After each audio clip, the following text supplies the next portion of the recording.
Hello बच्चों, मैं शाहिद अली आपका स्वागत करता हूं अपने चैनल हाइपर फोकस एकेडमी में, जिसमें आज हम हाई स्कूल वाले के लिए जो कुछ वेरी वेरी इंपॉर्टेंट क्वेश्चन लेकर आए हैं विज्ञान का, जो कि प्रकाश से संबंधित है। इसमें हम आपको सिखाएंगे प्रतिबिंब बनने के नियम और अवतल दर्पण द्वारा प्रतिबिंब बनने के कंडीशंस।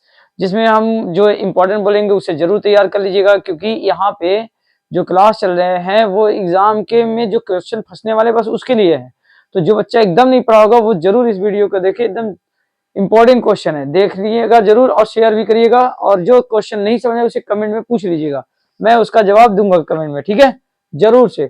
हाँ ठीक है, स्टार्ट करते हैं बिना किसी देरी के। तो जैसे कि क्वेश्चन में यहाँ दिया हुआ है आपको, यहाँ पे से देखे, सबसे पहले यहाँ पे दिया हुआ है अवतल दर्पण और ये क्या है, उत्तल दर्पण। तो नियम पढ़ रहे हैं, प्रतिबिंब बनने के नियम, मतलब किन किन तरीकों से प्रतिबिंब बनते हैं। याद रखें, अवतल दर्पण द्वारा या उत्तल दर्पण द्वारा जो प्रतिबिंब बनने के नियम होते हैं वो दो तरीके से होते हैं। दो रेज गुजारेंगे, उसके बाद जहां पे दोनों रेज कट जाएंगे वहीं पे प्रतिबिंब बन जाता है। प्रतिबिंब यानी इमेज। इमेज जैसा कि आप जानते होंगे दो तरीके के होते हैं, एक आभासी होता है, एक वास्तविक होता है। एक्चुअल मेरा वर्ड फ्लो जो है थोड़ा तेज है, इसलिए क्योंकि वीडियो को मैं शॉर्ट बनाना चाह रहा हूँ, क्योंकि ज्यादा लोड नहीं है, कैमरे में स्पेस नहीं है जिससे हम इस वीडियो को ज्यादा टाइम तक अपलोड कर सके, ज्यादा टाइम लंबी वीडियो, तो इसे शॉर्ट बनाने की कोशिश करेंगे। तो यहाँ पे जो दिया हुआ है ये तो एक कंडीशन दिया हुआ है, चलो अच्छा इसको समझाते हैं। लेकिन मुख्य ये है, तो इसको ये कंडीशन क्या है, अगर कोई वस्तु अनंत पे रखी है, अनंत से जो भी मुख्य अक्ष के समांतर किरणें जाती है, अगर अवतल दर्पण है तो वो टकरा कर एक बिंदु पर आकर इकट्ठा होती है। सब एक बिंदु पर आकर इकट्ठा होती है, उस बिंदु का नाम है फोकस। क्या नाम है उस बिंदु का? फोकस। तो मुख्य अक्ष के समांतर जितने भी किरणें आती हैं सब टकरा कर फोकस पे आती है। इसका भी रीजन है, क्योंकि आपका यहाँ पे एक टेंजेंट खींचा जाएगा, उस पर बाद में डिस्कशन करेंगे कभी लॉन्ग वीडियो में। तो अभी याद रखना कि अगर अवतल दर्पण है और मुख्य अक्ष के समांतर किरणें आएंगी तो वो सब के सब आकर फोकस पे केंद्रित हो जाएंगी। और अगर वो अवतल दर्पण है, सॉरी उत्तल दर्पण है अगर, तो उससे किरणें जो जाती हैं वो टकरा कर फैल जाती है, जो कि पीछे जाकर ऐसी मिलती हुई प्रतीत होती है एक बिंदु पर, और यहाँ पे आभास होती है। ऐसा नहीं लग रहा है कि ये जाकर यहाँ मिला, पीछे निकल रहा है ना, तो आभास होती है यहाँ पे। तो ये जो सेंटर से लाइन खींची गई है ये परपेंडिकुलर लाइन है, ताकि आपतन कोण और परावर्तन कोण आपस में क्या हो, बराबर हो। तो यहाँ पे अब देखते हैं सेकंड फिगर में, ये जो है आपका प्रतिबिंब बनने के नियम है। प्रतिबिंब बनने के नियम है बच्चे, ये सर प्रतिबिंब बनने के नियम है, प्रतिबिंब बनने के नियम है बच्चे। इसी से सारे प्रतिबिंब बनते हैं। तो आप ध्यान दीजिएगा, इसको मैं इसको एक्सप्लेन कर रहा हूँ। उत्तल और अवतल दोनों के लिए नियम है। तो देखिए तीन नियम है, तीनों नियम को आप अच्छे से एकदम लर्न कर लेंगे, आपको अवतल दर्पण द्वारा प्रतिबिंब बनाने के सारे तरीके मालूम हो जाएंगे। तो यहाँ पे अवतल दर्पण है और ये क्या है, उत्तल दर्पण है।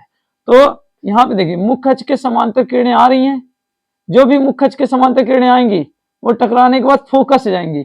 याद रखिए, पोल और फोकस की जो डिस्टेंस होगा वही फोकस और सेंटर के बीच का डिस्टेंस होगा। तो मुख्य अक्ष के समांतर जो भी किरणें आती है टकराने के बाद फोकस से होकर जाती है। कहां से होकर जाती है? फोकस से। टकराने के बाद फोकस से होकर जाती है।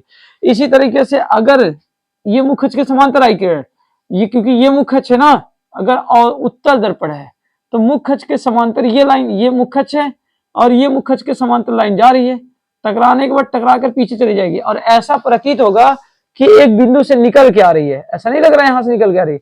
देखिए दर्पण का यही तो कॉन्सेप्ट है कि प्रकाश उस साइड नहीं जा सकता, क्योंकि उधर तो पेंट हुआ है, तो इसलिए टकरा कर सीधा पलट गया, सीधा पलट गया। तो ऐसा लग रहा है कि कहां से निकल के आ रही है बच्चे? फोकस से। ठीक है, कहां से निकल के आ रही है? फोकस से। ये लाइन को आप ड्रॉ नहीं करेंगे चल जाएगा, क्योंकि ये लाइन खाली रिप्रेजेंट कर रहा है परपेंडिकुलर, जो हम लगते ना आपतन कोण, ये आपतन कोण है, ये परावर्तन कोण है, और ये उस पर खींचा गया अभिलंब है। याद रखें, गोली पृष्ठ पर अभिलंब हमेशा सेंटर से पड़ता है बच्चे। कहां पड़ता है? सेंटर से। तो यहाँ पे भी वही कॉन्सेप्ट है। देखो यहाँ से एक किरण क्या रहे हैं, अभी तो मुख्य ये इसमें प्रतीत होगा कि फोकस से निकल रहा है, और इसमें वास्तव में फोकस से होकर गुजरेगा। और इसमें क्या होगा, ये अवतल दर्पण का दूसरा है, ये पहला था, ये दूसरा है।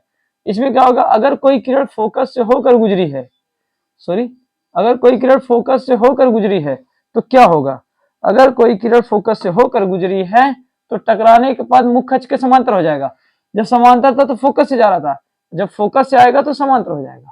इसी तरह दूसरे वाले फिगर में देख लीजिए, अगर कोई किरण क्या हो रहा है, मुख्य अक्ष के समांतर आएगी तो वो कहां से, ऐसा देख रहे हैं कैसे हो रहा है, इसमें क्या रहा है, फोकस से आ रही थी, इसमें फोकस की ओर आएगी, जैसे इसमें वही सेम चीज, इसमें फोकस से होकर चली थी, इसमें फोकस की ओर आएगी, टकराने के बाद इधर निकल जाएगी मुखज के समांतर। यहाँ भी टकराने के बाद क्या हो रहा था, मुखज के समांतर। ऐसा प्रतीत हो रहा आगे बढ़ के कहाँ से जाके टकराएगा, फोकस पे। ऐसा प्रतीत हो रहा आगे जाकर कहाँ टकराएगा, फोकस पे।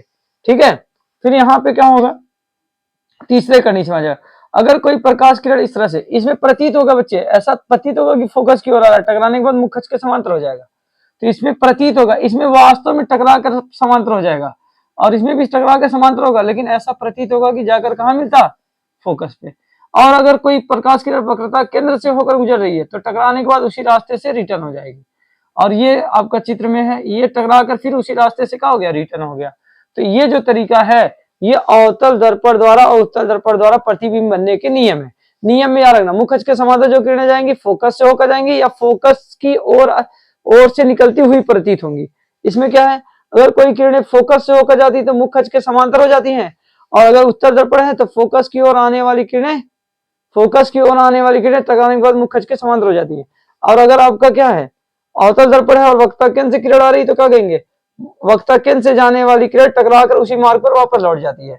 और अगर आपका उत्तल दर्पण है तो इसमें क्या होता है, वक्ता केंद्र की ओर जाने वाली किरण टकराकर उसी मार्ग पर वापस हो जाती है। वक्ता केंद्र की ओर जाने वाली किरण टकराकर उसी मार्ग पर वापस हो जाती है। इसी 3 नियम के साथ जैसे हम उत्तल दर्पण द्वारा प्रतिबिंब बनाने के नियम सीखेंगे। एक और तरीका है जो कि पोल पे गिरता है प्रकाश। पोल पे जब गिरेगा प्रकाश, चाहे उत्तल हो चाहे अवतल, जितने कोण पे जाएगा उतने ही कोण पे वापस हो जाएगा। ये दोनों का फिगर है, ये उत्तल अवतल दर्पण के लिए, ये उत्तल दर्पण के लिए। अब आता है बच्चे अवतल दर्पण द्वारा प्रतिबिंब का बनना। इसका एक्चुअल में हम एक वीडियो बना चुके थे, बच्चे लोग हमसे कह रहे थे कि सर उसमें वीडियो में सही से दिखा नहीं। मैं बहुत काम कर रहा हूँ इस कैमरे पे, मेरा थोड़ा कैमरा ही खराब है, तो आप लोग अगर साथ देंगे तो कैमरा भी जल्दी ले लेंगे। बस आप इस वीडियो को शेयर और लाइक कमेंट करने की जरूरत है, बाकी सब कुछ ले लिया जाएगा। और आप लोग अपना प्यार और सपोर्ट बनाए रखें ताकि हम इस पे आगे काम कर सकें। ठीक है, और कमेंट जरूर करें, जो टॉपिक नहीं समझ कमेंट कर देंगे, मैं उसे देख लूंगा और मैं उसे सुधारने की कोशिश करूंगा कंटिन्यू लगातार। और याद रखिए इसमें से जो ये थर्ड केस है, fifth case very very important है बच्चे, वेरी वेरी इंपॉर्टेंट। तो मुखज के समांतर चलने वाली किरणें कहाँ जाती, फोकस से। देखिए अवतल दर्पण है, अगर अनंत पे कोई वस्तु, 3 6 केस है, 1 2 3 4 5 6 6 केस है। 6 में से 6 में से सबसे ज्यादा इंपॉर्टेंट ये वाला केस है जो लास्ट केस है। ठीक है, तो यहाँ पे जब वस्तु अनंत पे रखी हो तो मुखज के समांतर किरणें आएंगी, कहाँ जाएंगी, फोकस से। मुखज के समांतर किरणें आएंगी फोकस से, वहीं पे प्रतिबिंब बनेगा। प्रतिबिंब के 3 कंडीशन लिखे जाते हैं। सबसे पहले क्या लिखी जाती है, प्रकृति लिखी जाती है बच्चे। तो प्रकृति कैसी है, प्रकृति है वास्तविक। हमेशा याद रखना, उत्तल दर्पण हर केस में वास्तविक प्रतिबिंब बनाता है। स्थिति क्या है, इसकी स्थिति क्या है बच्चे, स्थिति है फोकस पर। आकार कैसा है बच्चे, आकार है बिंदुवत। कैसा है, बिंदुवत। ये हर एक स्टेज में चेंज होता जाएगा। अब ये मान लो जब वस्तु अनंत से थोड़ा सा आगे आई, यहाँ पे आ गई, अनंत से आगे आई तो पहले मुखज के समांतर गुजारेंगे जो कि फोकस जाएगा, केंद्र से गुजारेंगे जो टकराकर उसी मार्ग पे वापस लौट जाएगा। तो जहां ये कटा हुआ है वहीं पे क्या बन जाएगा, प्रतिबिंब। अब इसका प्रतिबिंब वास्तविक है, उल्टा है, और वस्तु से क्या है, छोटा है। स्थिति कहाँ है, फोकस और केंद्र के बीच में। ठीक है, अगर मान लो अगर वक्ता केंद्र पर, ये क्वेश्चन भी इंपॉर्टेंट हो जाता है बच्चे। इस तरह पूछ दिया जाता है कि वस्तु को कहाँ रखे कि उसका प्रतिबिंब उसी के बराबर बने।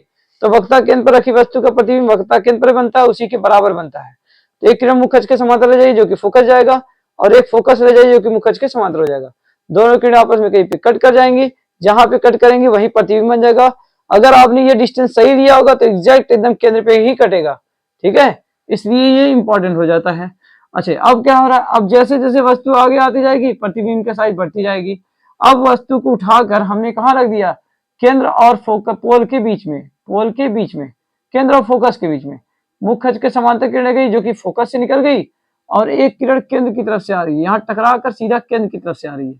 तो ये आपस में यहाँ कट गया, यहाँ प्रतिबिंब बन गया। तो इसका प्रतिबिंब वस्तु से बड़ा बना है, वास्तविक बना है और वस्तु से बड़ा है। ठीक है, और ये क्या है, जब वस्तु को आप कहाँ रख दिया, फोकस पे, तो पहले मुखज के समांतर लेकर के जो कि फोकस से जाएगा, और एक केंद्र से गुजार दीजिए, तो ये आपस में कभी मिलने वाले नहीं है। तो प्रतिबिंब अनंत पे बनेगा, बहुत बड़ा बनेगा।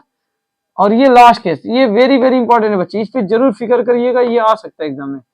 तो मुखच के पहले क्या करेंगे, एक पोल से गुजारे जो कि टकरा के इधर चला गया, ये फोकस और पोल के बीच में रखी वस्तु का प्रतिबिंब है। एक पोल से गुजारे जो कि पीछे चला गया, और एक केंद्र से गुजारेंगे तो जो आगे जाके देखिए ये रेखा और ये रेखा फैल रही है, तो इसे पीछे ले जाएंगे तो यहाँ पे प्रतिबिंब बना। यही एक केस है जिसमें कैसा प्रतिबिंब बनता है बच्चे, आभासी और सीधा, बाकी सब में वास्तविक बनता है। ये सारा जो कंडीशन था बच्चे, ये था आपके अवतल दर्पण द्वारा प्रतिबिंब बनने के तरीके, जिसमें 6 है। 6 में सबसे ज्यादा इंपॉर्टेंट यही वाला है बच्चे, और ये वाले केस पूछे जा सकते हैं आपके एग्जाम में, वेरी वेरी इंपॉर्टेंट है। इसको आप एक बार देख लीजिएगा अच्छे से, और जो चीज इसमें नहीं समझ में आया उसे कमेंट में करिएगा। अगर आपको वॉइस में कोई दिक्कत हो उसके लिए भी कमेंट करिएगा, कैमरे में कोई दिक्कत हो उसके लिए भी कमेंट करिएगा, जरूर से कमेंट करिएगा ताकि हम आपको सही कर सकें। तो मैं आपसे उम्मीद करता हूँ आप वीडियो को लाइक करेंगे, शेयर करेंगे, सब्सक्राइब करेंगे, और चैनल को सब्सक्राइब करना ना भूलें। और धन्यवाद।